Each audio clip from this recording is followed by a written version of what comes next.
Hey there, I'm Dr. Paul Looney. I'm a psychiatrist. I'm also a pastor at a large church in the Woodlands called Woodlands Church. I love the work that I get to do because I get to see people struggle through difficulty and challenge and transition and loss, grief and suffering, to walk alongside them as they struggle with difficulty and see transformation emerging from that trial. It's really quite remarkable, and the fact that I get to be entrusted by God and by these people to enter in to these difficult transitions, these uh, tough topics that people are wrestling with. Um, Sometimes, and it's not uncommon that a person will say to me, I've never told anyone this, but, and they will share then something extremely personal. Perhaps it was a dream that they had that was powerful or disturbing. Um, Maybe a deep fear that they possess. Often it's something that either happened to them or that they did that about which they feel huge amount of shame.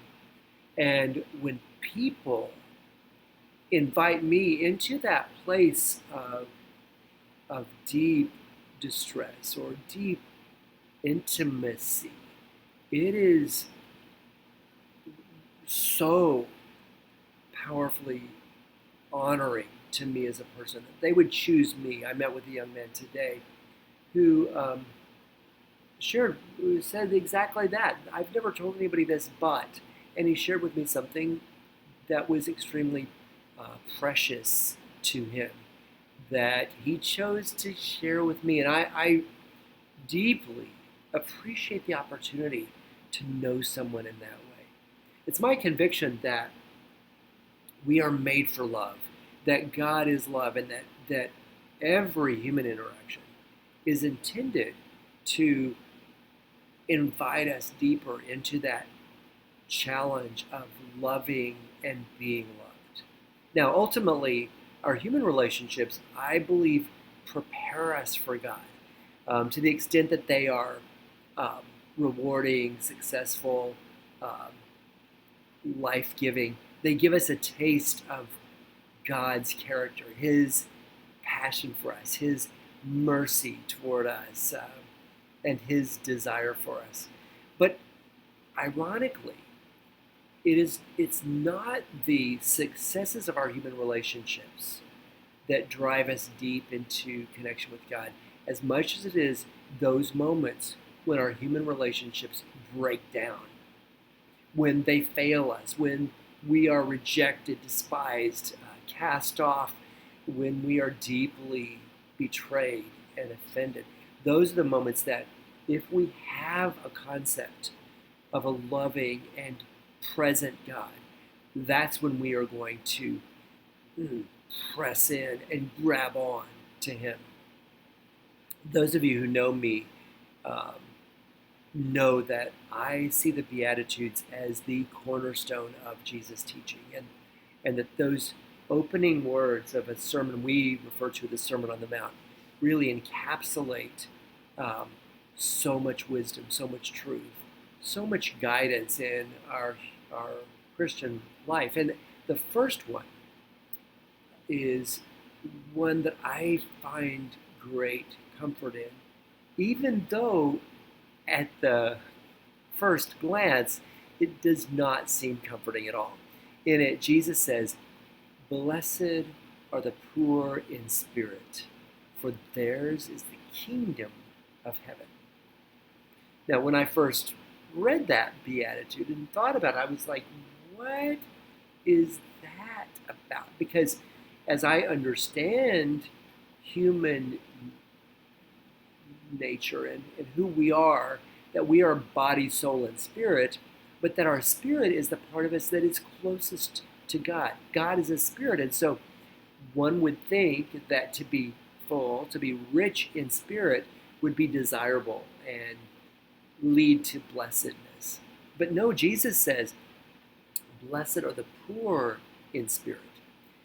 I've come to believe that what Jesus is referring to is our human spirit, and that if we feel broken, if we feel defective, if we feel less than, if we understand that we have fallen short of the glory of God, that our human spirit is deeply,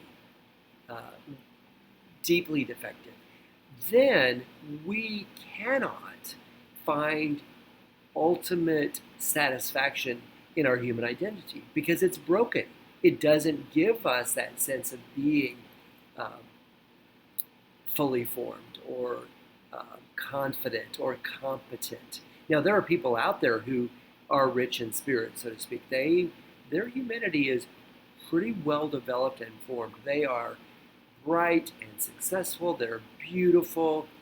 They go to the right clubs and attend the right church. Their kids go to the right schools and drive the right cars. They have it together, and they really are pretty self-satisfied. They don't feel poor in spirit. In contrast, if you're like me, you come up against your brokenness, the limitations of your humanity, the poverty of your spirit when it comes to accomplishment and success, and even doing the will of God. We find ourselves sometimes wrecked because of our failure to measure up to what we believe we ought to be. And that's painful. It's difficult. It's hard to encounter our shame and our brokenness. But Jesus brings good news.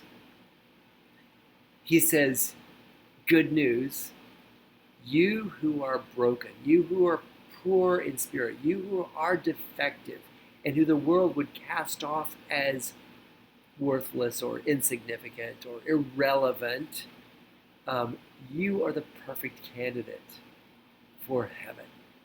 Because if your human identity is broken, you may be the one who will reach out for an identity that is beyond this realm, beyond your humanity. And being born again is that process of shifting our identity from our humanity, our sons, being sons and daughters of human heritage, to a new focus on God as Father and our identity as children of His. That we enter into that new relationship like a baby, crying out in our need and finding in our brokenness, in our defectiveness, in our lack, that God will supply with plenty. That He will enter in and engage with us lovingly, tenderly, in a way that reassures us that we belong. It is, in fact, the conviction of my heart that our worth is not in our performance, in our beauty, our brilliance, nothing that we produce, but our worth is in belonging. And we know from studies of children that infants and small children find their value in the eyes of the one that loves them. That feeling, that attention and affection, that acceptance, that affirmation and approval, the affection that we get from that loving other reassures us that indeed we have value. We have worth because we belong. And isn't that a great thing to know? Isn't it wonderful to know that my value doesn't have anything to do with what I do or how I do it?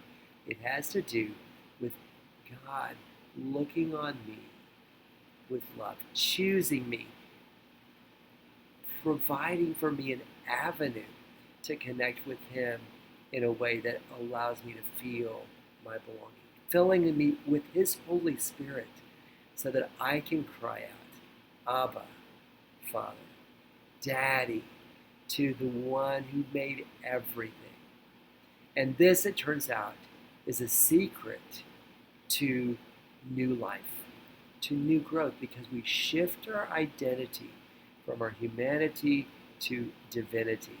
And in that shift, we have the possibility of transformation and growth in a way that is impossible if we don't have that vertical connection with the God of everything.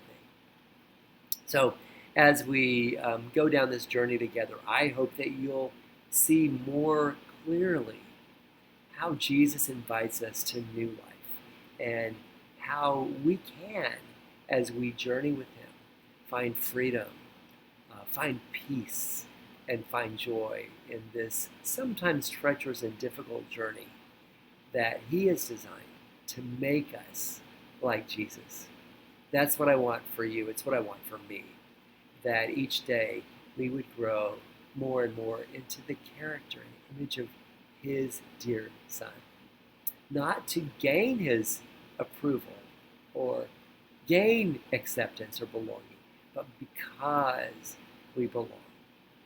Blessed are the poor in spirit, for theirs is the kingdom of heaven. The kingdom is yours if you've accepted your poverty and reached out in love and faith to a mighty God who reaches back to us with His love.